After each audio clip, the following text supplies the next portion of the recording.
Have you ever felt that subtle, pervasive ache? A quiet exhaustion that settles deep in your bones, born not from physical labor, but from the relentless effort of constantly adjusting yourself to the world outside.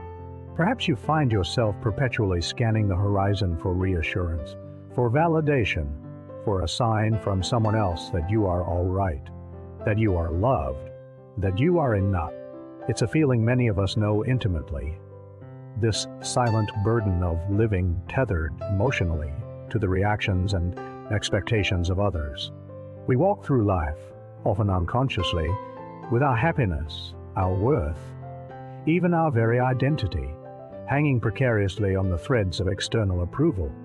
We're taught, in so many unspoken ways, to seek our reflection in the eyes of those around us, to measure our joy by their smiles, our success by their applause, our peace by their acceptance. We learn to become masterful chameleons, shifting our colors to blend with every new environment, every new relationship, every new social circle. And for a while, it seems to work. There are moments of blissful belonging, fleeting bursts of affirmation that feel like sunshine. But beneath the surface, a deeper truth begins to stir. The constant striving leaves us depleted, like a vessel perpetually draining its own contents to fill endless cups for others, leaving itself part. We wake up some mornings with a hollow feeling, a sense that we've lost touch with the quiet hum of our own soul, that we no longer quite remember who we are when no one is watching. Is this familiar to you? That faint echo of an inner self trying to call you back home. This persistent need for external validation can manifest in countless ways. It might be the friend who over-sacrifices their own needs to keep a relationship harmonious, fearing abandonment. Or the professional who chases promotions and accolades, not for personal satisfaction, but for the recognition and envy of others. It could be the silent suffering of someone who dares not voice their true opinions, lest they disrupt the fragile peace of their social sphere. We become so adept at anticipating others' desires, at editing our genuine expressions, that the boundary between our true self and our public persona blurs, sometimes vanishing altogether. We mistake external harmony for internal peace, believing that if everyone around us is content, then we, too, must be content. But true contentment is an internal landscape, isn't it? It's a garden that must be tended from within. What nobody truly tells you, not in the easy lessons of childhood or the casual advice of adulthood, is that emotional independence is not about building walls or cultivating a fierce, solitary self. It's not about becoming indifferent to the feelings of others, nor is it about cutting yourself off from love and connection. On the contrary, emotional independence is the bedrock upon which genuine, profound connection is built.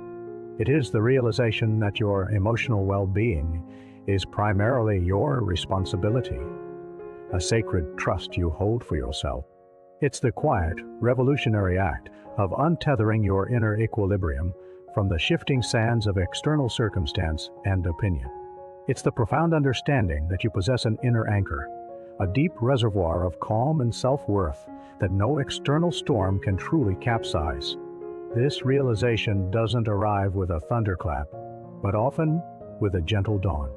It might come after a period of deep exhaustion, a relationship turning sour, or a moment of profound loneliness when you finally look inward.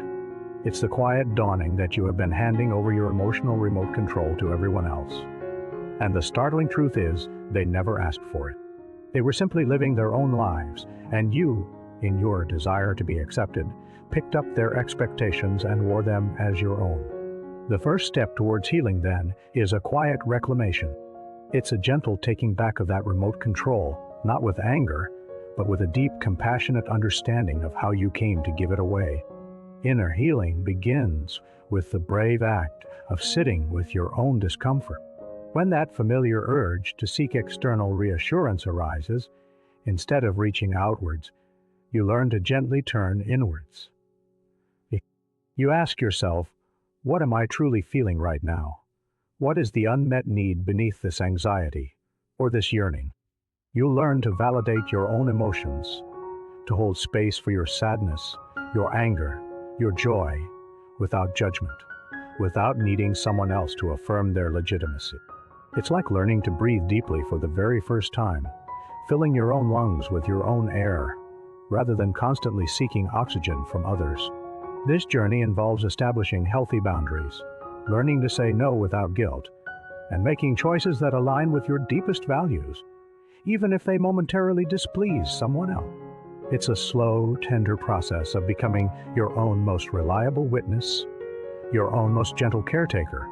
The quiet acceptance that follows is not a destination, but a state of being, a gentle unfolding.